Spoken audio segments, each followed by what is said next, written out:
A group of neighbors believes a Mobile police officer was acting above the law. Yeah, they say last week an officer came speeding through their neighborhood, and when one man asked him to slow down, the officer got out and started screaming at him. Fox 10 News reporter John Rogers spoke to the neighbors today. He joins us live from Mobile Police Headquarters. John?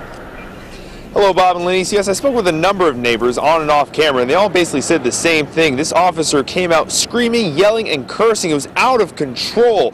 One man described him as being like a wild man. He was so angry. And it's all because one neighbor told him to slow down because he was speeding through the neighborhood. Now, Mobile police have launched an internal investigation. As you cruise down Skyline Drive, you can take in the green scenery and nice houses. But a speed limit sign is clearly posted since a number of people walk the streets here. But last week, a man says his dog ran across the street. And when he went to get his pet back safely, he saw a police car speeding down the road. The officer behind the wheel was on a cell phone. I just waved him off to stop, so, want to make sure one of my dogs on me don't get hit. Neighbors say the police car was part of the Jaguar detail, an elite unit that normally responds to high crime areas.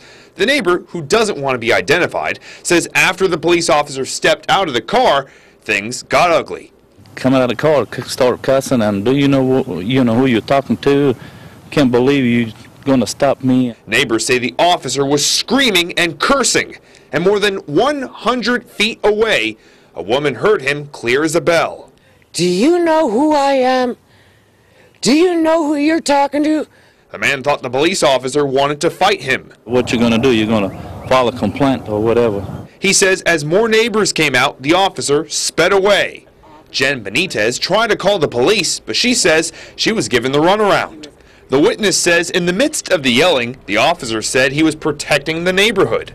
But I don't see him protecting my property if he's on the phone and speeding through the neighborhood. Nobody's above the law, not even the people with the badges, and not the elite units either. I want to point out the neighbors say it didn't appear that this officer was responding to a call because there were no sirens and he had time to stop and apparently yell at them, they say. And if he was responding to a call, how would he find the time to do such a thing? A report has been filed with the Mobile Police Department, and internal investigation has been launched. They will not comment any further. We'll certainly keep you posted as this story develops. Reporting live from the Mobile Police Department, John Rogers, Fox 10 News. All right, John, I guess time will tell.